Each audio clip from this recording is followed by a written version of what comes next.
En el mundo hay épocas de revolución y hay épocas de contrarrevolución. Aquella era una época de revolución.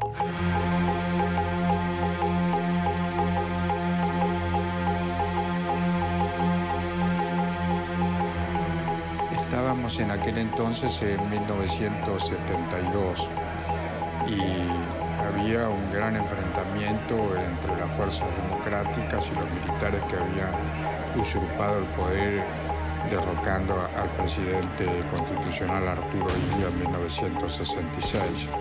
El peronismo llevaba 18 años proscriptos desde 1955. El clima de contestación y de insubordinación social iba en aumento. No solo el cordobazo, el tucumanazo, el mendozazo, el rosariazo, toda esa cadena de explosiones sociales masivas aceleró y dinamizó ese proceso de crecimiento de las organizaciones. Existían sentimientos profundamente unitarios en los sectores populares, en el pueblo, que vio, sobre todo durante la lucha contra la dictadura de la NUCE, a las organizaciones armadas como abanderadas y vanguardias antiimperialistas, por la democracia, por la justicia social. La NUCE comprende el gran desafío para el sistema, para la hegemonía de la burguesía argentina, que significa este auge de masas y la presencia de las organizaciones armadas.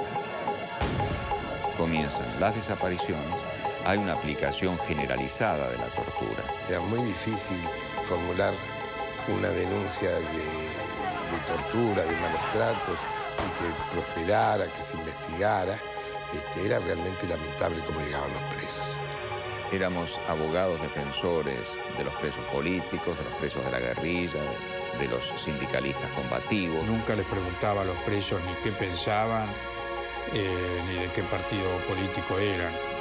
De muchos creo que nunca lo supe. Además, la mayor parte de los presos políticos habían sido trasladados, por un lado, a la cárcel de Rawson y por otro lado, a la cárcel del Chaco. Yo creo que la razón fundamental es alejar a las direcciones revolucionarias, las direcciones de las organizaciones armadas, de los lugares en los que podían tener un contacto con el exterior, ¿no? Ese contacto era mucho más difícil en la cárcel de Rawson. En una cárcel que por su ubicación geográfica se consideraba que era imposible escapar. Y un día salió en el diario que habían traído a la cárcel de Rawson a los hermanos Mena, a Pujada, Albertito Camps, María Antonia Berger, y no me acuerdo más, pero eran como 17 o 18. Eran muchos. No éramos habitantes de un pueblo chico. Pero la región del pueblo inmediatamente nos están trayendo un problema que no es nuestro. Por ahí venía alguien con un collar que decía FAR hacia acá y no teníamos ni idea. Así que todo lo que nos podían contar con respecto a qué grupo pertenecían era novedoso. Una vez lo que me pasó a mí, siendo yo empleada de la policía, viene una señora que venía a visitar a su hijo que estaba ahí y me dice la señora, dice, hija, dice, no puedo hacer unas milanesas, freír unas milanesas. ¿Sabes qué hicimos? Porque a mí me controlaban tanto por estar ahí. Entonces yo le digo, mire, esta es mi amiga va a salir adelante y usted siga al atrás. Mi amiga la va a hacer las milanesas. Así hicimos. Era un pueblito chiquito que iba a depender de la solidaridad de la gente para poder contener a tantas personas. Por lo general siempre venían la madre, el padre, la mujer y los chicos, ¿viste? Y sobre todo si había chicos, por ahí se quedaban en casa. Mi casa se llenó de hilitos, de soguitas en la cocina y en el baño, donde colgaban pañales. Lo que podíamos hacer era tirar colchones en el piso, digamos, en la cocina, comedor que había y en la habitación. La puerta siempre tenía que estar abierta, porque nunca sabíamos quién se iba a refugiar. Y pasaba que por ahí yo quería abrir, estaba con llave, me abría la puerta y yo, ¿usted quién es? Yo me tenía que identificar diciendo que era mi casa. tenía una gran olla donde hacía mucha salsa y en otro tenía una olla grandota también para poner muchos fideos. Por las dudas, uno nunca sabía si iban a comer 2 o de repente íbamos a ser un pueblo comiendo. Me dicen, vos sabés que nosotros estamos organizando algo para ayudar a esa gente, a esos presos políticos. Estamos organizando apoderados, porque esa gente dentro del penal necesitan ayuda. Que quien lo vaya a visitar, quien le puede llevar algo, un paquete de hielo, lo que sea. Y eso me interesó a mí mucho. En Rawson estaba presa la dirección de todas las organizaciones armadas. Y por supuesto estaba el gringo Tosco, ¿no? Que era el gran personaje de la cárcel. Era una época de heroísmo. Era donde todos creíamos y sentíamos que lo mejor que nos podía pasar en la vida era tener un sentido heroico de la vida. Lo vi al Roby Santucho, que era una maravilla como bailaba la chacarera. Se puso más movido cuando llegó Carlitos Astudillo y cantaba la famosa Luis Burela, ¿no? Donde decía, ¿con qué armas, señor, pelearemos? Y ahí todo el coro gritaba, con las que les quitaremos, dicen que grito. Había un compromiso muy, muy fuerte en eso. Y muchas ganas de vivir, muchas ganas de vivir. Cuando vi subir a Marco con una 45 en la mano, su gamulán puesto y una cara, un gesto de decisión. No hubo ningún tipo de resistencia, le explicamos qué es lo que iba a pasar, qué es lo que íbamos a hacer, y las encerramos en una celda. María Angélica Sabelli, que era chiquitita, venía con los fales que se le cruzaban para todos lados. Y los compañeros habían formado una larga fila de 110 compañeros a lo largo del pasillo del penal, listos para subirse al camión. Pero no entraba ningún auto. Y esperamos y no llegaban los vehículos. Marco Satinki me dice, nos quedamos, Negrito, me parece que nos quedamos porque no vienen los camiones. De las organizaciones armadas, FARC, ERP y Montoneros, que después de haber realizado esta entrevista y haber llegado a la masa de la población a través de la prensa escrita, es factible, y ellos lo han decidido así, entregarse incondicionalmente sin ningún tipo de violencia. 2 de las organizaciones que estamos aquí, representadas en algunos de sus miembros, son organizaciones peronistas, la otra no lo es. Hoy nos separan algunas diferencias políticas, pero estamos seguros que al calor de la lucha esas diferencias van a ser superadas. Esta acción es significativa de nuestra voluntad de unión. Estamos juntos en esto y vamos a luchar juntos por la liberación de nuestro pueblo. En este momento, las fuerzas de la represión se hacen cargo del grupo guerrillero que copó el aeropuerto de Trelew. Entonces me tocan la espalda, yo me doy vuelta y me dicen, fuerzas de la represión no, en un tono bastante admonitorio, ¿no?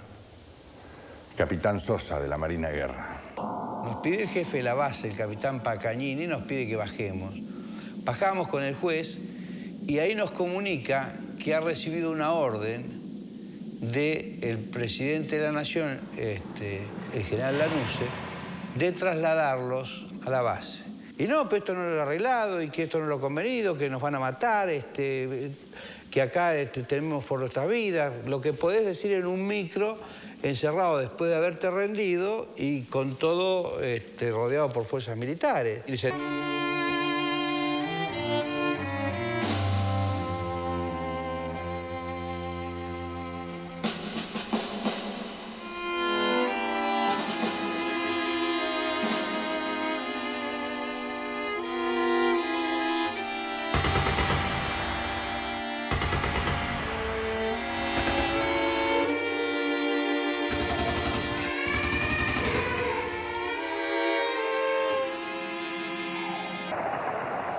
fue el compañero Tosco, a grito pelado para que pudiéramos escuchar todos, que hizo un homenaje en nombre de todos los compañeros.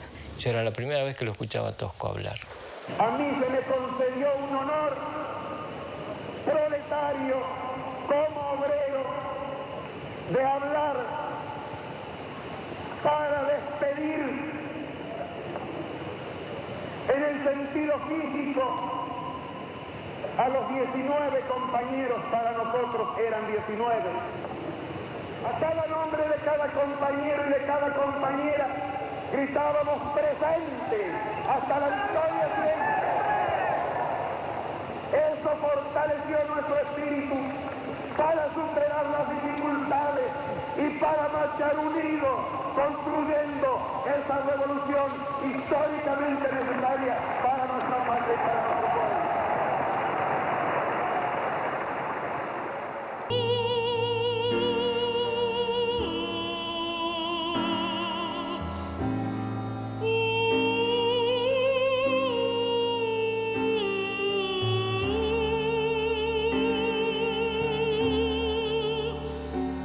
María Antonia Berger, Alberto Miguel Camp y Ricardo René Aybar permanecen internados en salas individuales en un pabellón interno del nosocomio bajo fuerte custodia militar.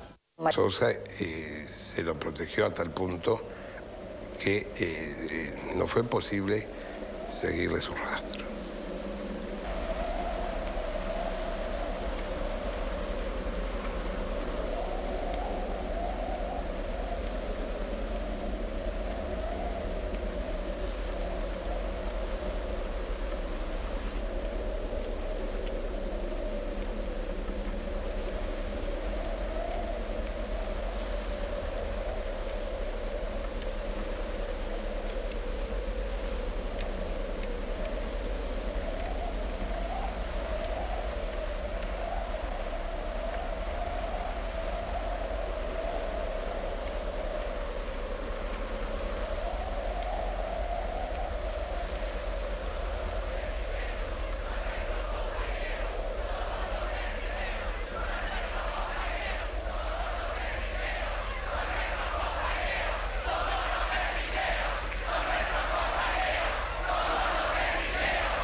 En la noche fría se ha perdido aquello, se extravió su alma en el vendaval. Tanta hermosura que alegró las tardes, que encendió las luces de nuestra ciudad. En la noche oscura se ha perdido aquello, en los diarios viejos se apagó su voz. La ropa tendida sobre los alambres saluda al ausente, prolonga el adiós. Dicen que se fue, dicen que está acá. Dicen que se ha muerto, dicen que volverá. Dicen que se fue, dicen que está acá. Dicen que se ha muerto, dicen que volverá.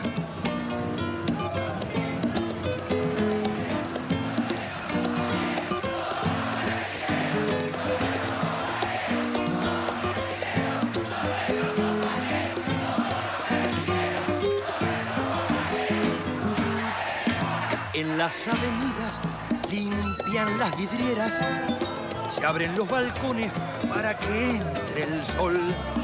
La gente retoma su tenso camino, retumba el trabajo sobre el hormigón. En la melodía que tocan a veces, pidiendo tijeras a la población. El barrio respira los tiempos de antes, las nubes de otoño, aquella ilusión. Dicen que se fue, dicen que está acá. Dicen que se ha muerto, dicen que volverá. Dicen que se fue, dicen que está acá. Dicen que se ha muerto, dicen que volverá. Dicen que se fue, dicen que está acá. Dicen que se ha muerto, dicen que volverá. Dicen que se fue, dicen Dicen que se ha muerto